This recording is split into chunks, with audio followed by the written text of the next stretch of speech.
to Val's Kitchen Eats, and today in this kitchen I got my wife. She'll be helping me out making these delicious fried meat turnovers. They're super easy to make, and here are the ingredients that you will need. Okay, so are you ready? Let's do this. So I'm always a fan of crushing my own spices. It just gives that more natural flavors and smells and aromas that come out of it. And just guys, take a look. Just looks beautiful. This cumin seed that I have, and put it in here. The peppercorns go in. And what you're gonna do is put your hand over so they don't bounce around at first, and then kind of start crushing it, and then circular motion until you get really nice consistency. All right, so I'm gonna begin with making my flour. I got the flour in this bowl. It's sifted. Make sure you sift the flour. That goes in. Olive oil goes right in. You can use any kind of oil, canola oil, vegetable oil, but olive oil really works well, and the flour. And I have this water, it's 160 degrees. Gotta make sure, it gotta be at 160 degrees. I'm having a hard time even kind of holding this glass here because how hot it is.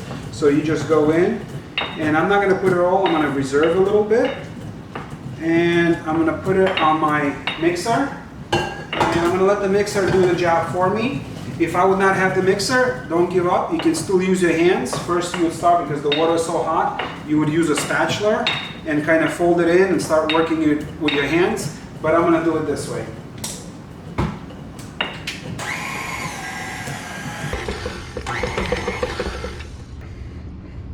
All right, so at this point, I'm gonna add a little more water. And I gotta mention one thing, that I did add salt to the water, and the salt kind of melted right into the water, and now it's incorporated into our dough. And I'm gonna let the mixer do the rest for me.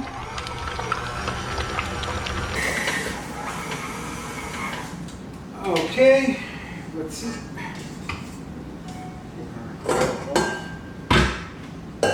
And I could have let the dough continue to kind of work it in and mix for me, but I like to work with the dough a little bit. I don't want to cheat. I mean, the KitchenAid kind of helped me out enough, so at this point I'm going to take a little bit of this flour and kind of play with the dough. Still work it in and break everything up and make it nice and soft. I'm going to do this for about a minute or two. I've been working this dough for a few minutes. I could have taken the easy route, used my machine, but I like to feel the dough. It's a good workout too. It definitely is, but this way I get to feel the elasticity that I'm looking for with my fingers. Cooking is all about visual, touch, and smell to get the best result. All right, I've been working this dough and I'm happy with the result.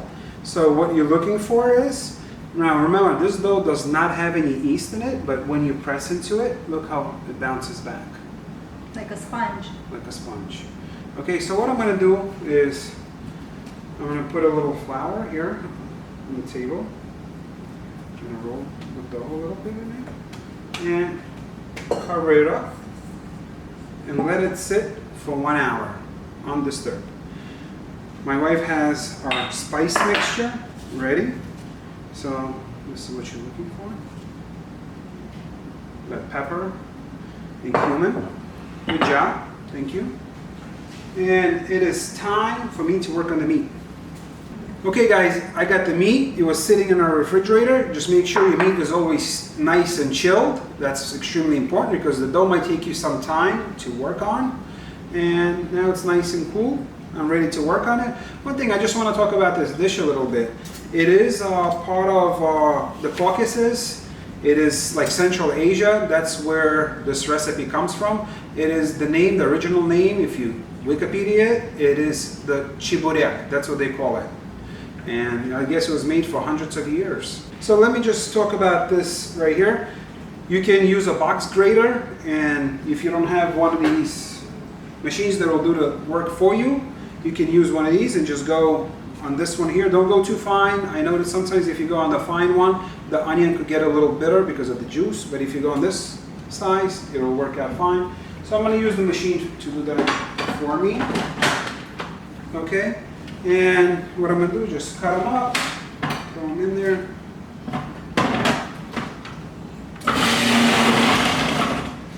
Easy, right? We got lamb, and you want to take some of the silver skin if you have any. I already kind of cleaned this piece up a little bit. I have a few here. I'm going to take them off. Okay, while I'm working on the meat, my wife here, she's going to get those onions out of the bowl. And I'm going to just chop the meat into cubes, like that. Well, not really cubes, but little chunks. Our meat is almost ready. I can work in batches. Put that in. Don't overload the machine. At a time, and pulse it. Right, check. Yeah, basically what you're looking for is this chopped meat consistency, like that. You don't want to overwork it. All right, so I got the onion and the meat in the bowl, and it is time to mix, season. Thank you for the mixture one more time. And I like black pepper, so I'm going to put a good amount. That's why about 2 tablespoons we had in there. And cumin. Cumin adds a lot of flavor. If you're not a fan of cumin, then you don't have to add it. Good amount of salt. Salted to taste. And I have a little bit of this homemade chicken stock. Traditionally, it would be made maybe from like a beef stock, a really, really strong reduced beef stock. Chicken stock will work, but beef stock would be better. So I'm gonna add just a little bit. And what that's gonna do is gonna keep our meat moist when it's filled, when you're gonna be eating it in that little crispy dough pocket. And I'm gonna mix everything in. And the key here is not over mixing.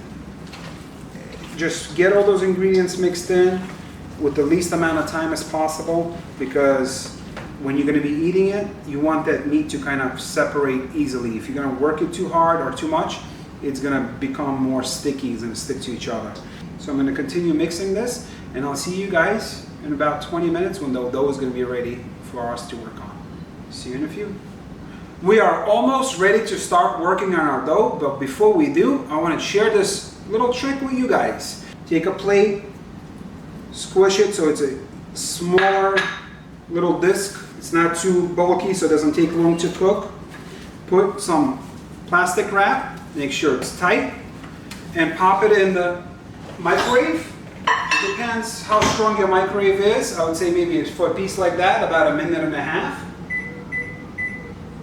All right, and then it'll get cooked for you and you can taste it, and I season it accordingly. All right, our dough is ready. I'm gonna just cut it into 2 pieces here. Form it into a ball by pinching the bottom. Okay, flatten it out. So again, as we've been doing this whole video, we've been kind of cheating. So usually it's done by a roller like that. You roll it out, really thin, long sheets, and then you cut it out. But what I'm going to be using is one of these pasta rollers. Makes your job a lot easier. Let's check on our meat. All right, so you see what the plastic did? It kind of made that suction cup, and the meat is ready. And let's see, let's taste it.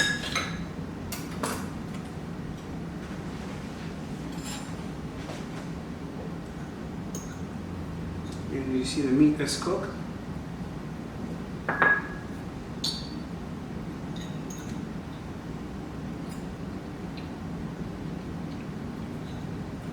Yep.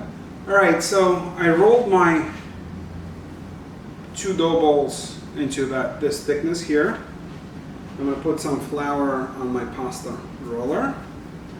And I set the thickness, in this case it's number 7, to the thickest part. And kind of start feeding it in there.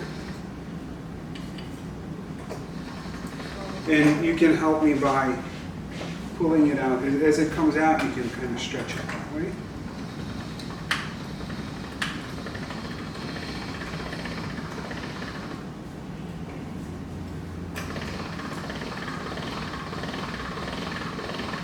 Okay, so these are very important details. If you're going to be working with one of these rollers, the dough is so delicate. When you're running it through, it might have creases, just not working out for you. There's tricks you can do. Run it once. If it has too many of those creases, run it the second time. And at one point, what you do is you fold it in half like this. And then you run it through the machine. And that should fix your problem. Okay, so now what I have it at number 7. I'm going to run it at number 6, and I'm going to take this, fold it in half, just like that, and feed it again. Okay, so this is what we have. On this pasta roller, it's thickness number 5. So I'm going to set it aside over here. And I'm going to work on my second piece. Just make sure you flour this one really, really well. So you don't want it sticking for when you're ready to work on it. And that's it. Okay, whenever you're working with dough, it dries up pretty quick. So just put some flour on it. And you can then overlap it. And another one.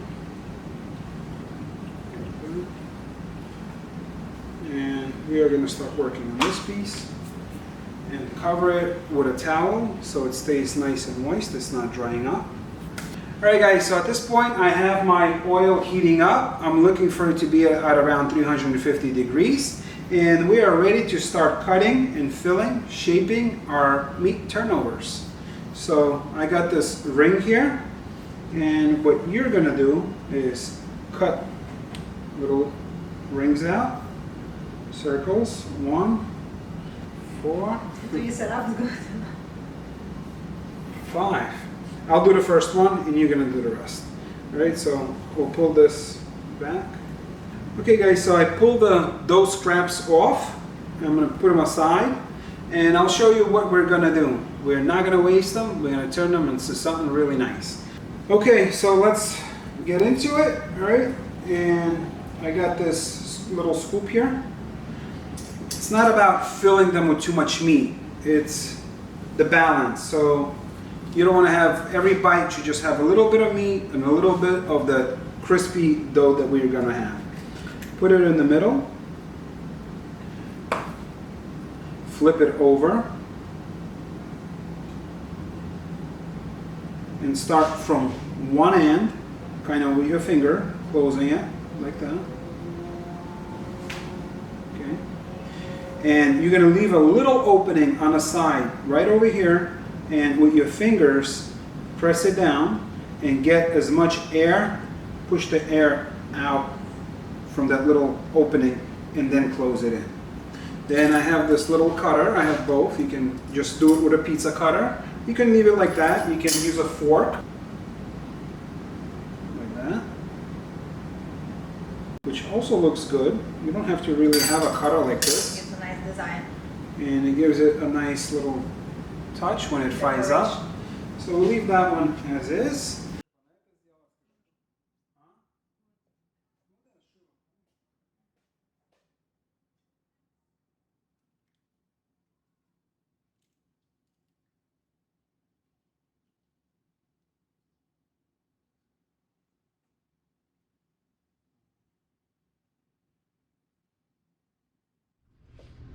Okay, our oil is ready.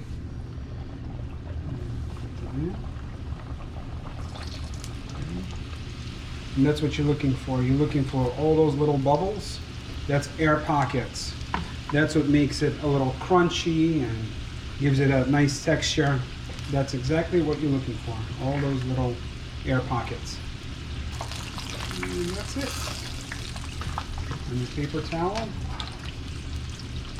Alright guys, while I was frying, Inessa finished all these scraps up. So what she did is kind of cut them into little pieces like that with that little roller. And put them on a sheet pan here. And I'm going to take them over to the fryer and fry them up. Okay, I have my oil at 350 degrees. And I'm going to drop these in.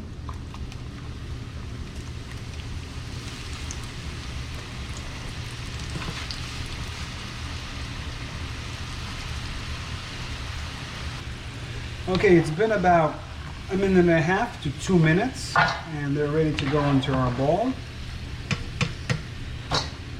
All right, so our little sweet treat dessert here that we're gonna coat it with a little powdered sugar. Let's put some fresh berries on it. Nice Okay. little treat. This is what we have here. Show this camera, and here this camera can pick it up as well. All right, that's what we got.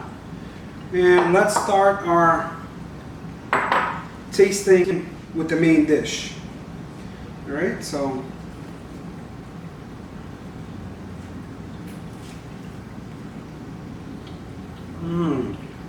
Wow.